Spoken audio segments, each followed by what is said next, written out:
We are Locked On Houston Astros, and we hope that you join us for a daily Locked On Astros podcast. My name is Eric Huysman. You can find me on Twitter at Eric Talk Stros. You can find the show at Locked On Astros. Your team every day. Brett, where can you find you on Twitter? They can find me at H-Town Wheelhouse on Twitter and at Stros411 on Twitter, Instagram, and Facebook. Always positive, always Stros. Alrighty. Christmas is coming, and we're all excited about all the happiness and time with your families. But this is a time also to look back at the Astros season and also look ahead towards the prospects of the future, because they're coming up this year, and especially depending on what happens with free agency and outfield, we may be relying on some of these prospects this year. So we'll talk about that. We'll talk about some other stuff on this edition of the Locked On Astros podcast. You could get Locked On Astros on Podcast App Himalaya, as well as Google Podcasts, Apple Podcasts, and Spotify. When you get in car, tell your smart device to play podcast, Locked On Astros. Today's episode is brought to you by Built Bar. Built Bar is a protein bar that tastes like a candy bar. Go to BuiltBar.com and use the promo code Locked On, and you'll get $10 off your first order. So early Merry Christmas to a lot of y'all. I know not everybody celebrates Christmas. Happy Hanukkah, happy whatever y'all celebrate. Just celebrate with your family and just enjoy this time off with your kids, because I know a lot of y'all are parents and your kids are out of school right now. So enjoy this. So Brett, go and talk to us about the week before Christmas. "'Twas a Week Before Christmas" was actually written by a fan of ours, a listener, and he goes by Larry the GM. And no matter what interactions you may have had with him and I have kind of had some banter back and forth about it. And he came up with an imaginative version of "'Twas the Night Before Christmas." It's the Locked On Astros edition of it. I put it to some Christmas music. It's a bonus episode. If you go to Megaphone, Apple, Google, Spotify, wherever, just look for the "'Twas the Week Before Christmas" bonus episode, and you'll hear me reading it to some pretty sweet Christmas music in the background. It's nostalgic. Gather the family around the fire and turn it on, and it'll be 3 minutes of Christmas bliss from yours truly, H-Town Wheelhouse. It's just a fun little read. I think y'all will enjoy it. Maybe we should do something where if we get so many retweets, we'll put out the video of our karaoke session the other night. No, we will not. I don't care how many retweets we get. Those videos are confidential. Okay. Oh, Jesus, no.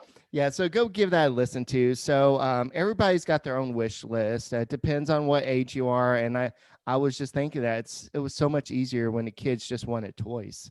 Now they just want electronic stuff. Oh, I want a new iPad. Oh, I want an Xbox.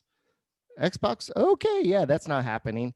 But what's on James Click wish list? I know we've talked about it, but do you think anything's changed? Do you think any of his priority has changed? No, I mean, I think they, number one, are going after a relief pitcher. Whenever you have the manager and Dusty Baker, like we talked about last week, lead in with relief pitcher is one of the highest priorities, then that is through the system. That's what they need. They need relief pitching. 1A is outfield. And on my wish list, if I had one, Michael Brantley would be a part of that wish list, because I just think what he brings to the ball club, Eric, his professionalism, obviously his talent. So relief pitching, and Brad Hand is one guy that we really want. And we talk about that, and I read about that on "'Twas the Week Before Christmas." With outfield, Eric, let me ask you this. I'm gonna give you some stats of a person, and I want you to tell me, who is this? I am a 27-year-old outfielder who was won a Gold Glove. I have a lifetime OPS of .825. I have 2 years of control before becoming a free agent, and my team is open to trading me for a decent cost. Who am I? Is this the whole Joey Gallo thing? Yeah, it's Joey Gallo. I mean, here's the thing. He's one of the last people I would think to bring on with the Astros, right? But, I mean, right now, why not? The only issue I think with this is it's the Rangers, and you're trading within division, right? What do you think? Do you think that's a kind of a no-go because it's Astros Rangers? Or No, I don't think so. I mean, I know there's somewhat of a rivalry left over, but it's not as big as it was in old days. So I think that the Rangers are kind of they're a few years away. So I think that the Astros maybe could trade some talent, but I don't know if the Astros even have a lot of talent. So we'll have to see what that is. But James Click was on a special edition of Astros Bases Loaded with Julia Morales, and he said that their main focus this offseason is on adding to the outfield.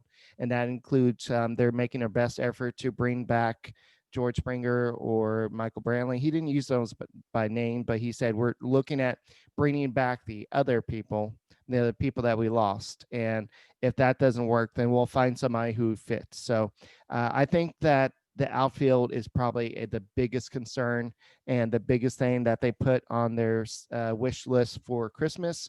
I think another reliever would be nice, but we saw some young arms kind of step up this year.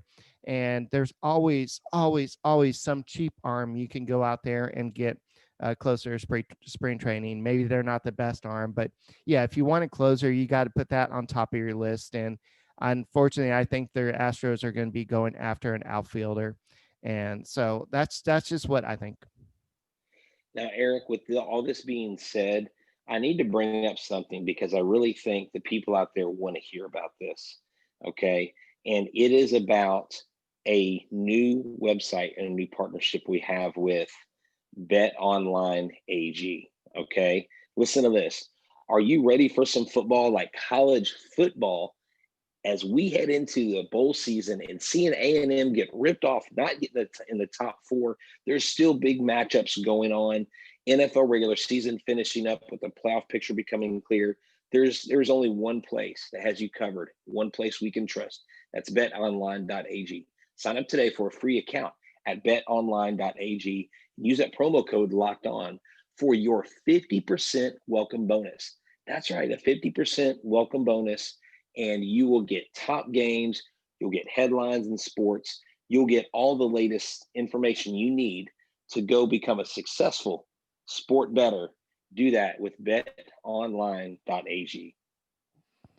All right. Yeah, that sounds like a winner in my books. And if you want to put some green in your pockets, go check them out. And I know there's a Locked On Bets podcast. We'll be talking about that a little bit later. But I hear that we're betting on having the Skeeters owner on for tomorrow's show. You want to tell us a little bit about that? Yeah, Kevin Zlotnick is the owner of the Sugarland Skeeters, and about a year and a half ago, I met him doing some interviews for Stroh's 411 when we interviewed Willie Taveras when he was with the Skeeters, and we crossed paths. I was introduced to him by one of their PR people, and he basically gave me his business card and said, "Call me anytime." And I guess at the time I didn't realize he was the owner. I knew he was in the ownership group. He had told me he had a minority stake in the Houston Astros. Thought it was cool. And so I just reached out to him a few weeks ago, Eric. I said, "Hey, we'd love to have you on. The Skeeters are now a part of the Houston Astros minor league system, part of the family. Would you be willing to come on?" And he's going to come on, Eric. He's going to talk to us about everything from growing up in Houston, being an Astros fan, becoming an owner, how exciting he thinks it is going to be for the Astros to be so close to their AAA club, and just all those things. It's going to be a great episode. So y'all definitely need to make sure that you tune in the next day for my interview with Kevin Zlotnick, the owner of the Sugarland Skeeters. Hopefully you get enough information where you can make it too, because I'm sure that's going to be awesome to hear. And I'm sorry I can't be there tomorrow, but I'm looking forward to listening to this. And I'm curious to hear about what their plans are to kind of do promotions with the Houston Astros, with them being so close. And how are they going to, is it going to be kind of like the alternative squad this year? We still don't really know all the stuff this year. So that's some stuff you can talk about. It probably will be two shows, Eric, because I'm also going to tackle the whole thing because Major League Baseball used their independent league to test robo umps and all kinds of stuff. So there are some interesting caveats and interesting conversations that can be had that maybe you won't hear on any other podcast, Eric. I'm telling you, Locked On Astros is where it's at. So hey, let's get into the second segment. Um, Tell me who the top five prospects are right now for the Houston Astros in their farm system. Well, it's not quite as bad as it was after the Drayden McClain days where they traded away all their prospects, but it is a little weaker than we're used to, especially throughout the whole process and everything. But they have, looking at MLB Pipeline, they have Forrest Whitley number one, and he is 23 years old. His ETA is 2020. He's going to be up here this year. We'll talk about that in a second. Frodis Nova, I'm not sure how you say it, but Freitas. Freitas, okay, Freitas Yep. Nova.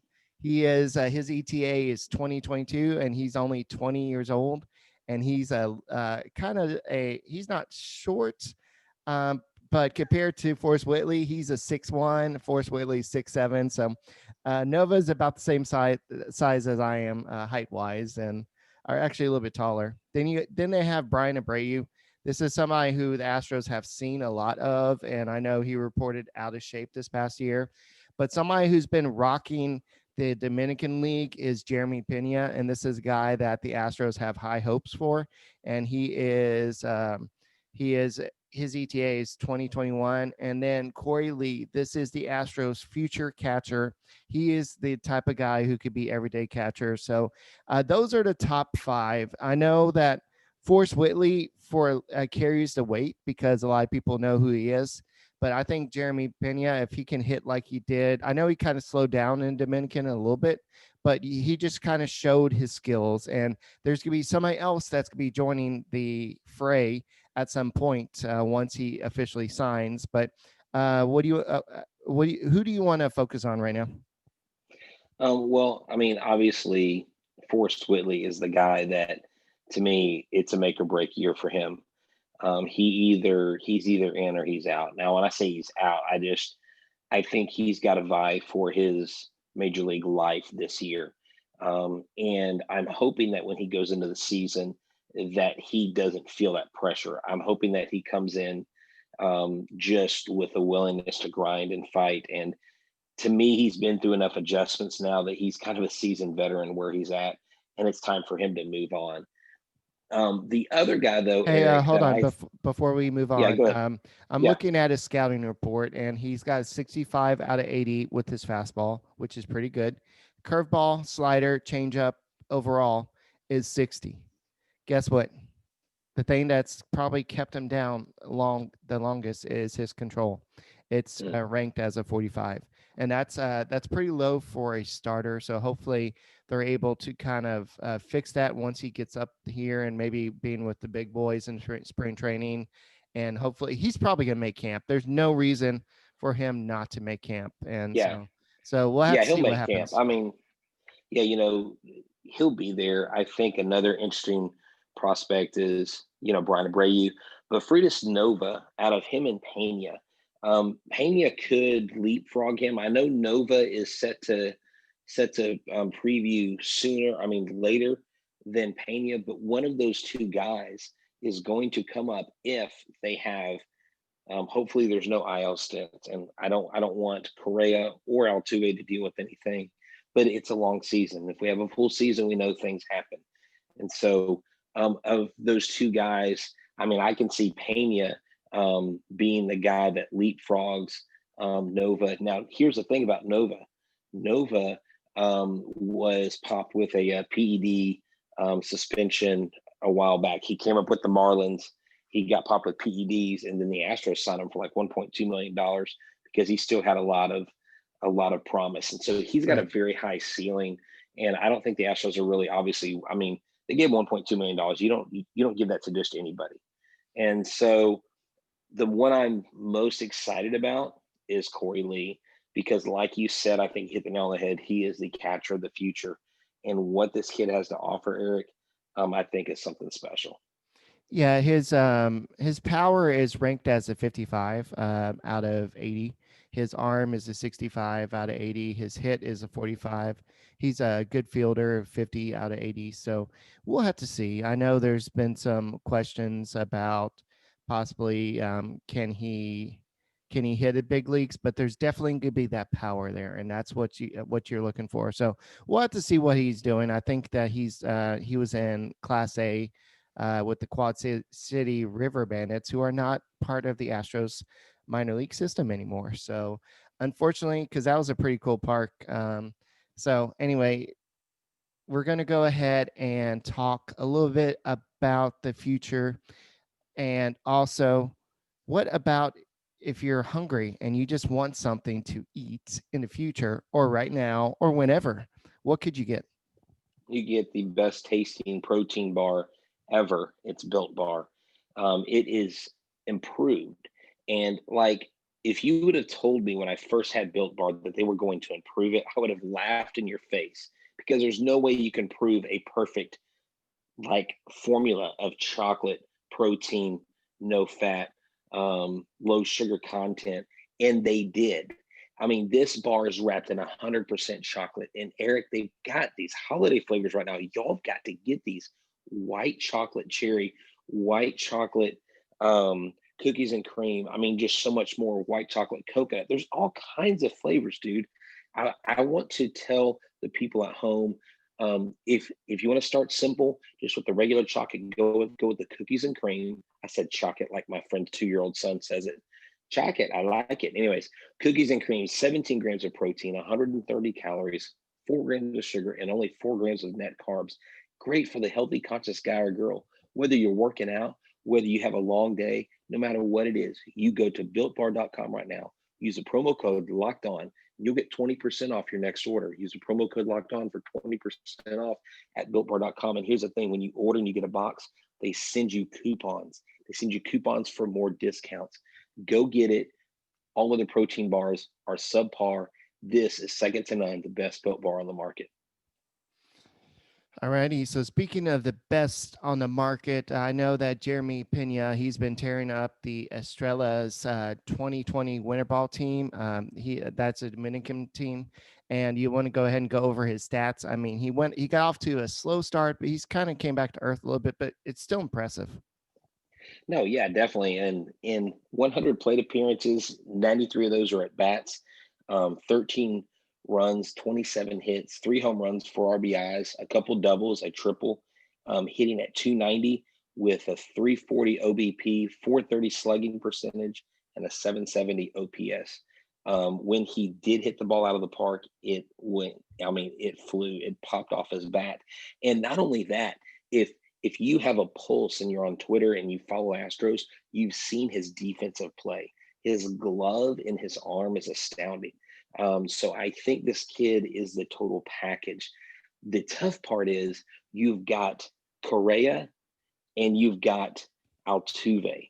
That is the only unfortunate thing about Jeremy Pena being on this team, because if those guys stay, if they sign Correa to a long-term deal and you've got Altuve for another few years, you've got to find a spot for this guy. Bregman's staying at third. He's not going anywhere. So where do you put a guy like Jeremy Pena? Can you transition him to the outfield if he's that good? Or does he become a trade piece later on down? You know what I'm saying?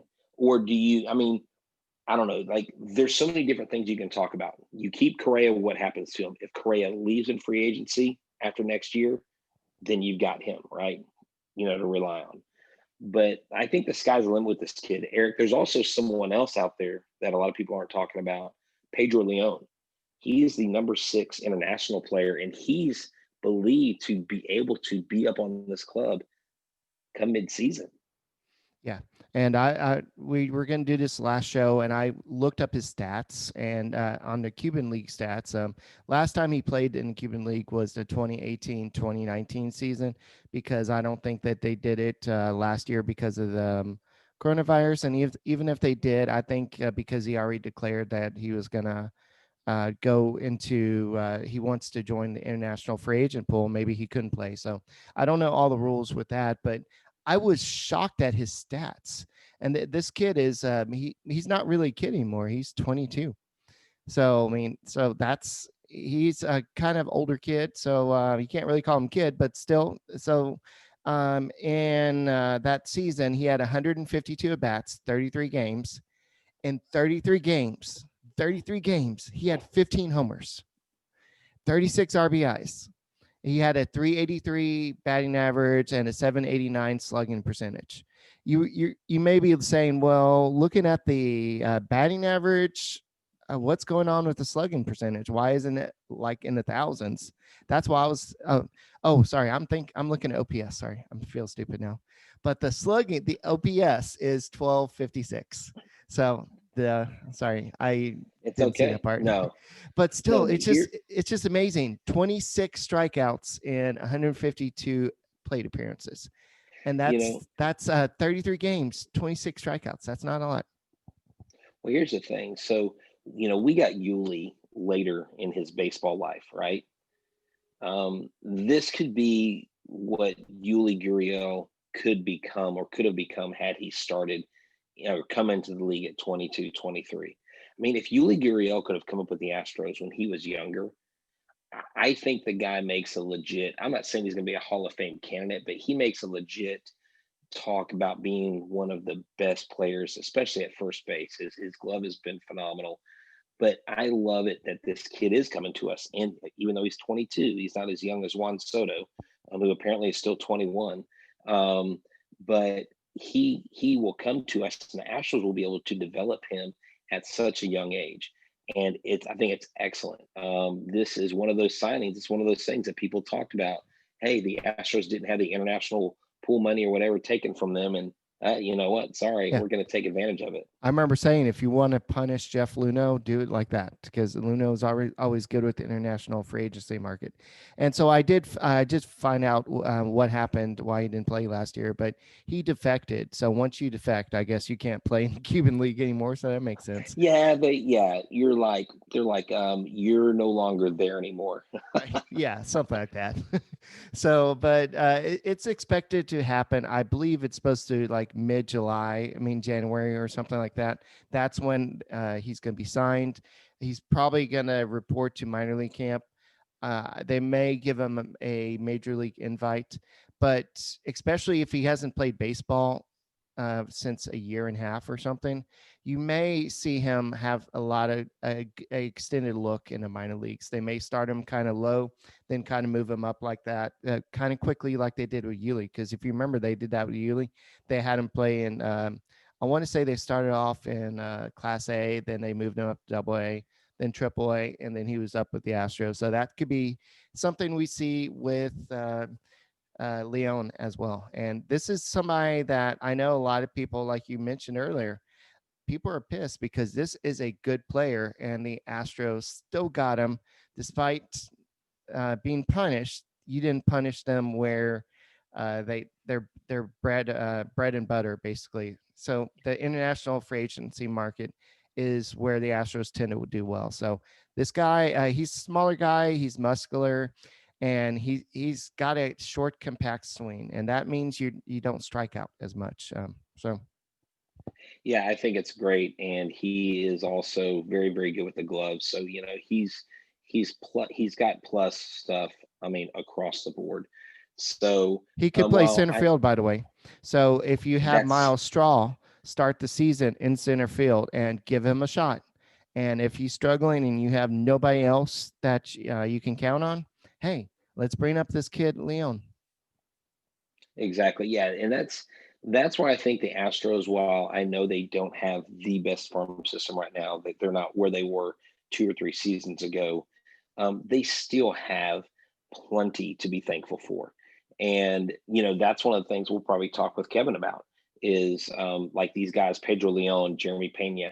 What would it be like for the Skeeters to have these players that are frontline prospects come to their ballpark? Yeah, for sure. And we actually get to go watch him before he gets to the big leagues because they're going to be playing at the Sugarland Skeeters. So that's pretty awesome. And betting on the Astros doesn't have to be a guessing game. If you listen to the new Locked On Bets podcast hosted by your boy Q and handicapping expert Lee Sterling, get daily picks and quick hitting advice to make the smartest possible wagers. Subscribe to the Locked On Bets podcast brought to you by BetOnline.ag, wherever you get your podcast. And for Brett and for myself, have a good week. The week before Christmas, go listen to the poem written by Larry GM and so professionally read by Brett Chancey, H Town Wheelhouse, and we will talk to you again this week. And have a good week, and we'll see you later.